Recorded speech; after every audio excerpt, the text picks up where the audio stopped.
I could hear every once in a while a gun go boom, but it didn't bother me.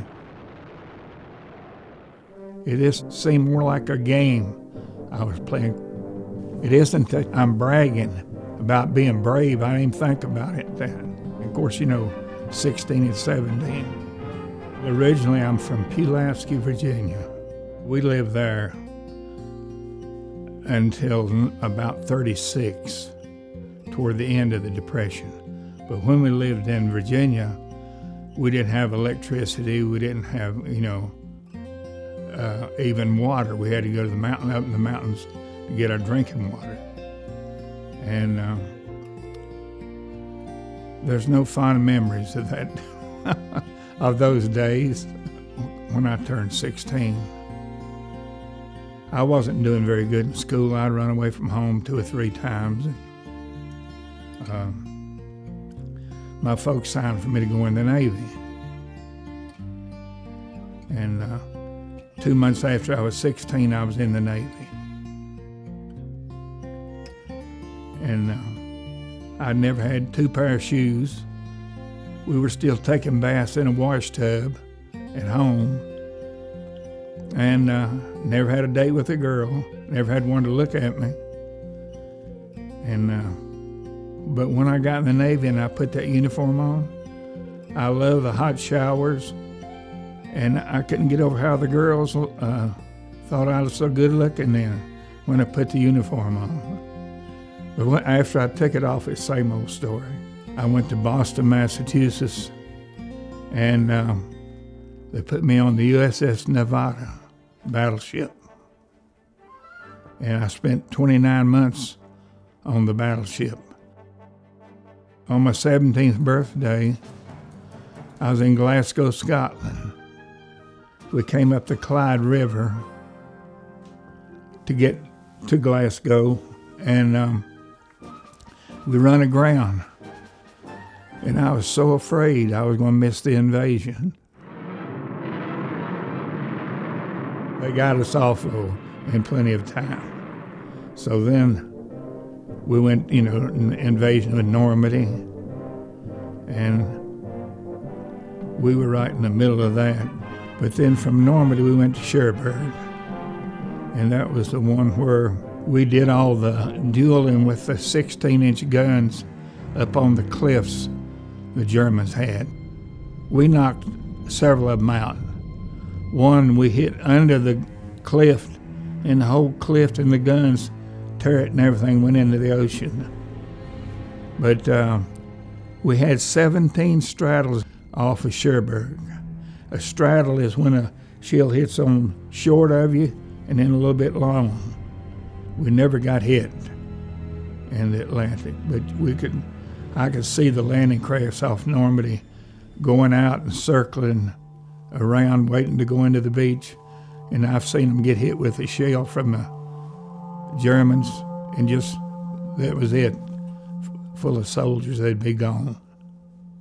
We went to Iwo Jima.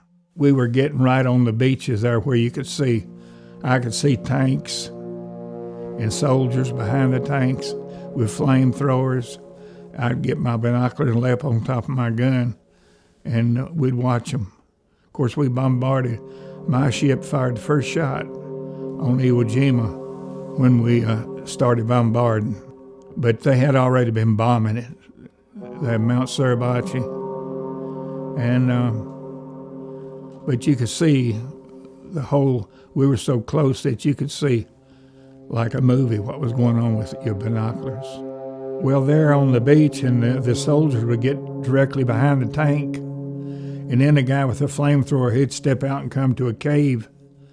The Mount Suribachi had thousands of them, and you could see him with the flamethrower and the guys and the soldiers behind it, following the tank. And there were several of them, doing the same thing. On one occasion, we're sitting out about, we're real close. I never got that close at Normandy or Cherbourg, but we're real close sitting out in the harbor. And I'm on top deck looking at Mount Suribachi, and I see the Japs rolled a gun out of a cave, fired 2 or 3 shots, and they hit in the water right close to us. And I reported to the tower. I get on the phone and call the tower and give the location. In a couple minutes, we had the cave sealed. They blew it up. Went from there to Okinawa for the invasion. Off Okinawa and in the China Sea area, in 22 days, we had 60 general quarters.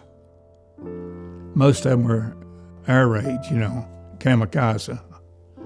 But in 22 days, we went 60 times. We got hit with a kamikaze plane, killed about a dozen guys, and I wasn't near where it hit. But as I came up top side to look around, I saw 2 hands blown off even, almost like they'd been cut off. It hit on the rear of the battleship, and it had a bomb on it, which exploded. We carried 2 observation planes on the ship, on the fantail, on the back.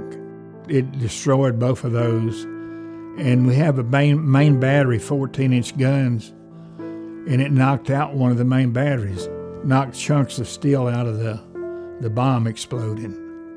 And they had a barrel at sea after that hit. And they even buried the Jap after everybody else. They pitched him over the side. They have a procedure they go through when they bury at sea. And I think we lost about 12 men when it hit.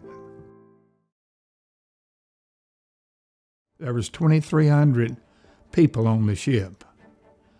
And we would paint and scrub decks and do all of those things. And if you were on KP, you did things in the kitchen. We had movies once a week. We had a store where you could buy candy and odd and ends, But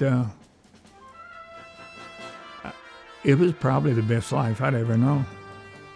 Other guys, would complain about the food. I just wanted more of it. When I was in boot camp, I was asked to be on the boxing team. I fought all the time I was in the Navy on the boxing team, never lost a fight. When I went in, I had a terrible inferiority complex. And I had never excelled in anything till I started boxing. But that helped me gain my confidence. On one occasion, we were in the Pacific, and we were supposed to be out of the battle zone. And we were out on deck watching a movie, The Fighting Lady. And 2 kamikaze planes came over so low that I could have shot them with a BB gun almost. But they went past us, hit an ammunition ship, one of them. I'm in my gun mount, standing up, looking out. We had a kamikaze plane coming straight at us. I'm still up there looking at it, and it's coming. I'm going to say they got within 400 or 500 yards or maybe closer. And finally, the officer inside the gun said, "Gleason, get down here." I don't know how long I would have stayed up and watched it, but these little things happen, And it's not bravery, it's just I never felt like anything could happen to me. We hit 2 typhoons, and I never felt like anything. We had waves, 100 feet high, but I always felt like I would be okay. A real nice guy committed suicide. And then the officer that made me get down out of the hatch, they transferred him because he was so nerve-wracking. He couldn't take it. And I've seen guys so afraid they couldn't climb the ladder. And I never understood why. I was never homesick or like some of the guys. I just wanted to go where something was happening, a change. I was one day from the Philippines on my ship, and I was up in this gun mount on duty, and I was trying to get comfortable where I could go to sleep. And somebody announced, it just came over the phone, that Japan said they would surrender if we let them keep their emperor. Although I was happy to be out there, I was glad when it was over. Then we came back to Pearl Harbor, Hawaii. And from there we came to the States. And I was discharged. I went in July of 43. In March 46, I was discharged.